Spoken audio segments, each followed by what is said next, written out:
Hello students, कैसे हैं आप सभी। स्वागत है आप सभी के मेरे चैनल योर स्टडी गाइड पर। दोस्तों आज हम करेंगे क्लास 11th की केमिस्ट्री का chapter number 1 some basic concepts of chemistry exercise का क्वेश्चन नंबर 13 एंड 14। दोस्तों क्वेश्चन नंबर 14 मैं नहीं करवाऊंगा क्योंकि इसमें बताना है कि मास की ऐसा यूनिट क्या होती है, तो वो होती है किलोग्राम। और इसकी यूनिट कैसे डिफाइन होती है, तो ये एक इंटरनेशनल प्रोटोटाइप होती है जिसकी यूनिट किलोग्राम होती है। ठीक है, तो आप ये ओरल क्वेश्चन है, ये रटना पड़ेगा आपको, आप इसे याद कर लेना। तो आज की वीडियो में हम करेंगे क्वेश्चन नंबर 13। तो दोस्तों क्वेश्चन नंबर 13 में क्या लिखा हुआ है कि देखिए, pressure is determined as force per unit area of the surface. यानी अगर किसी सरफेस का प्रेशर निकालना है तो वो कैसे डिफाइन होता है, फोर्स पर यूनिट एरिया, यानी कि फोर्स अपॉन एरिया। और इसकी प्रेशर की ऐसा यूनिट क्या होती है, वो होती है पास्कल, जो कि नीचे दी हुई है। 1 pascal is equal to 1 newton metre square. Newton ने खोज करी थी फोर्स की, इसलिए इसको एन से डिनोट करते हैं, न्यूटन से। If mass of air at sea level, अगर सी लेवल पे एयर का mass 1034 gram centimetre minus square है, तो हमें इसका प्रेशर जो है वो प्रेशर पास्कल में हमें कैलकुलेट करना है। ठीक है, तो बिना टाइम वेस्ट किए चलिए दोस्तों इसको स्टार्ट करते हैं। तो चलिए दोस्तों बिना टाइम वेस्ट किए हम स्टार्ट करते हैं। तो जो क्वेश्चन में हमें दिया हुआ था, पहले मैं वो सब चीज़ लिख लेता हूँ। जैसे कि हमें प्रेशर दिया हुआ था, प्रेशर कितना है हमारा, प्रेशर की यूनिट होती है दोस्तों पास्कल। ठीक है, तो 1 पास्कल इज इक्वल टू कितना होता है, 1 पास्कल हमें क्वेश्चन में दिया हुआ था 1 न्यूटन मीटर माइनस स्क्वायर। ठीक है, तो ये हमारा फोर्स होता है, force is equal to weight हम लिख सकते हैं। क्यों? क्योंकि फोर्स का मतलब भी दबाव होता है और वेट का मतलब भी दबाव होता है। ठीक है, तो और force is equal to weight हो गया, और वेट का क्या फॉर्मूला होता है, mass into gravity. mg is equal to मतलब मास इनटू ग्रेविटी। ठीक है, तो अगर हम मास की बात करी जाए तो पहले मैं प्रेशर का फॉर्मूला लिख लेता हूँ।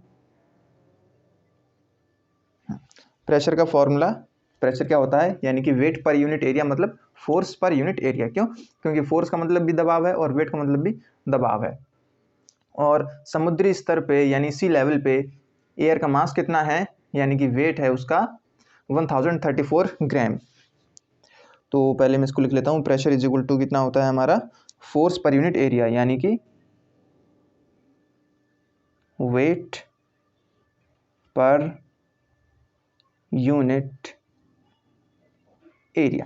ठीक है दोस्तों, ये मैंने लिख लिया, pressure is equal to weight per unit area या फिर फोर्स पर यूनिट एरिया। तो हम इसको लिख सकते हैं कि मास कितना था हमारा, 1034 ग्राम था, इनटू ग्रेविटी।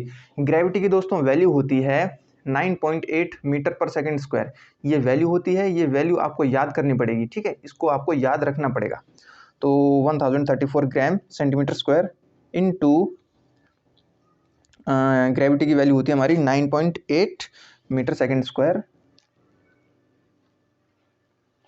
स्क्वायर अपॉन में सेंटीमीटर स्क्वायर। ठीक है, अब ये हमारे पास इसकी होल वैल्यू आ गई। अब हम इसको कन्वर्ट करेंगे, जैसे ये ग्राम में है तो इसको केजी में कन्वर्ट करना पड़ेगा, ये सेंटीमीटर स्क्वायर में है तो इसको पहले मीटर में कन्वर्ट करना पड़ेगा, फिर इसकी भी वैल्यू होगी। ठीक है, तो हम इनको 1 बाय 1 सॉल्व करते हैं पहले।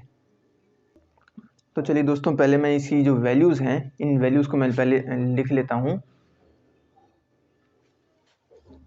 तो 1034 gram into 9.8 metre second square upon में सेंटीमीटर स्क्वायर है। ठीक है, तो इंटू में अपॉन में 1 अपॉन में 1000 इंटू 100 सेंटीमीटर अपॉन में 1 इंटू, इसको दोबारा से लिखेंगे फिर हम ऐसे ही, फिर इंटू में 1 न्यूटन अपॉन में kg metre second square. I hope ये मैंने क्यों लिखा है ये आपको समझ में आ गया होगा, और अगर नहीं आया तो मैं पहले इसकी वैल्यू लिख लेता हूँ, फिर मैं इसको बाद में आपको एक्सप्लेन करूँगा। फिर इनटू 1 PA अपॉन में 1 nm स्क्वायर। ठीक है दोस्तों, तो ये मैंने वैल्यू लिखी। इन सब का मतलब क्या है? तो इन सब का मतलब ये है कि 1000 है, ये ग्राम में है, तो इसको मैंने 1 kg में 1000 ग्राम होते हैं, तो ग्राम को 1/1000 लिख सकते हैं। ठीक है, इनटू ये 100/1 मैंने 2 बार लिखा है। क्यों? क्योंकि नीचे इधर ये सेंटीमीटर स्क्वायर में दे रखा है, सेंटीमीटर है। अगर एक बार लिखा होता तो हम यहाँ एक बार करते, लेकिन ये स्क्वायर है। आप देख सकते हैं इधर ये स्क्वायर है, तो इसको हम 2 बार करेंगे। 100/1 मीटर इंटू 100 सेंटीमीटर अपॉन में 1 मीटर। मैंने इधर मीटर नहीं लिखा, आप लोग इधर लिख लेना, या फिर एक काम करता हूँ मैं लिख देता हूँ। ठीक है, ठीक है। अब ये है हमारी फोर्स की यूनिट और ये है हमारी प्रेशर की यूनिट। ठीक है, तो फोर्स इज इक्वल टू होता है न्यूटन पर केजी मीटर सेकंड स्क्वायर, और 1 पास्कल की वैल्यू होती है 1 न्यूटन मीटर स्क्वायर। तो ये 3 0 हैं इधर, 1 0 ये, और ये वाली 3 0 से 3 0 कट जाएंगी। ठीक है दोस्तों, 3 0 से ये 1 2 3 ये 3 zeros हैं, तो ये 2 zeros और ये वाला 0 कट जाएगा। तो यहाँ पे हमारा ये जो 3 0 से ये 3 0 कट जाएंगे, तो फिर यहाँ पे हमारा पॉइंट जो है वो हट जाएगा। ओ, मैंने एक स्टेप मिस कर दिया, एक स्टेप इसमें लिखना पड़ेगा अभी। तो वो स्टेप, हाँ, 10133.2 इंटू 1/1000। ये 10133.2 कैसे आया दोस्तों, ये मैं आपको बताऊंगा, या फिर अभी बता देता हूँ कि ये जो आंसर है मेरा, ये इसे मैंने 9.8 से मल्टीप्लाई किया है। 9.8 जो हमारी ग्रेविटी की वैल्यू थी, मैंने उससे इसको मल्टीप्लाई किया है, इसलिए हमारा 10133.2 आंसर आया है हमारा। ठीक है, तो इनटू में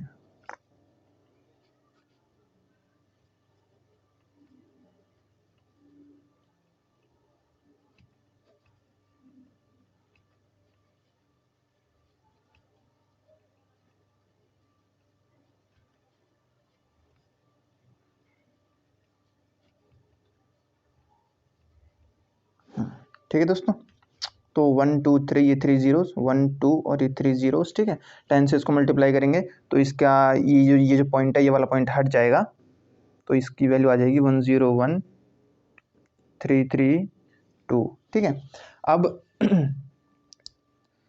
ये 2 zeros कट गई, ये वाला 0 भी कट गया, इससे इसको मल्टीप्लाई कर दिया तो ये वाली वैल्यू आ गई, पॉइंट हट गया। ठीक है, तो अब हम इसको कैसे लिख सकते हैं, kg पर मीटर सेकंड स्क्वायर। ठीक है,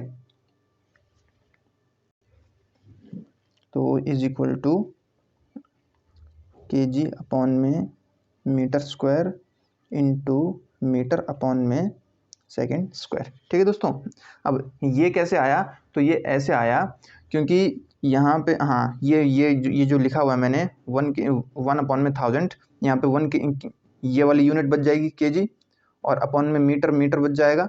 ठीक है, ये ऊपर कुछ नहीं बचेगा क्योंकि जब 10 से इसको मल्टीप्लाई कर दिया था तो ये वाली वैल्यू आ गई थी, यहाँ पे पॉइंट से पॉइंट हट गया था, तो मीटर को मीटर से मल्टीप्लाई करेंगे तो मीटर स्क्वायर आ जाएगा इंटू, और ये वाला है, ये ग्रेविटी की वैल्यू है 9.8 मीटर पर सेकंड स्क्वायर, यानी मीटर अपॉन सेकंड स्क्वायर। ठीक है, तो 1 मीटर से ये 1 मीटर कट जाएगा, तो यह आ जाएगा हमारा kg पर मीटर स्क्वायर, ये वाली वैल्यू आ जाएगी जो कि मैंने इधर लिखी हुई है। ठीक है, तो इस तरह से ये हमारी वैल्यू आ जाएगी। नाउ अब चलते हैं आगे की ओर। तो ये वैल्यू आ गई दोस्तों हमारी पास्कल की वैल्यू आई है। ठीक है, इसे हम पास्कल बोल सकते हैं,